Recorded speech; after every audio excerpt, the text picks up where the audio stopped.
السلام عليكم، يا رب تكونوا بخير. وحشتوني من الفيديو اللي فات. النهاردة هنعمل لينا فترة ما نزلناش فيديوهات، بس النهاردة نازلين بفيديو سهل وبسيط وطريقة سهلة للفراخ المشوية. تعالوا ندخل الفيديو ونشوف ازاي عملنا التتبيلة السهلة دي والفراخ قدمناها ازاي. جبنا الفراخ الطريقة دي زي ما احنا شايفينها مع بعض. جبت الفراخ وقطعتها صغير، وكمان هنعملها فراخ شيش. قطعناها وغسلناها بالمية والملح والليمون والدقيق وصفيناها كويس ونشفناها. وهنعمل التتبيلة دايما بشيلها في الفريزر عندي، بعمل كمية وبشيلها بصل وفلفل حار وفلفل احمر وطماطم.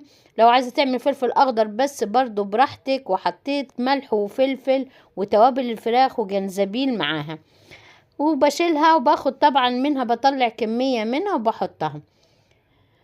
حطيت التتبيلة وحطيت كاري كمان وكركم، وحطيت خل وزيت. ولو انت عايزة تحطي برضو الخل والزيت كله مع بعض حطي في التتبيلة نفسها، انا حطيتها معاها.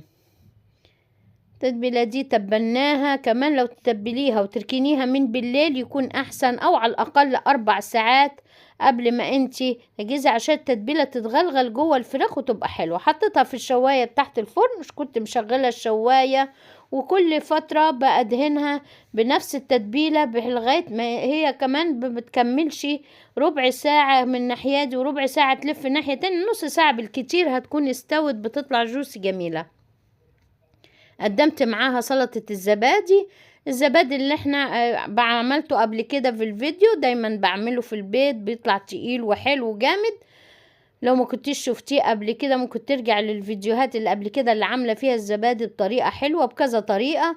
وحطيت كمان بشرة الخيار وحطيته ميته، ما عصرتوش ولا حاجة لان الزبادي بتاعنا تقيل. وحطيت كمان معاه نعناع فريش وهقدمه. وكنت بحمرت كمان البطاطس معاها، اقدم كده اللي هي الزبادي، سلطة الزبادي. ولو عايزة تحطي نعناع ناشف برضو حطيه، واحط رشة ملح وخلاص على كده، ما بحطش فيها ازيد من الملح والخيار والنعناع بس. وقدمتها، وطبعا المخلل اللي مخللينه قبل كده وشرح طماطم والخيار، وهقدمه على العيش السوري. وكنت حمرت البطاطس زي ما قلتلك قبل كده، وهنقدمها معاها. فكرة حلوة وسهلة للفراخ المشوية وبسيطة. كمان تنفع وقت الامتحانات، وقت مذاكرة الأولاد.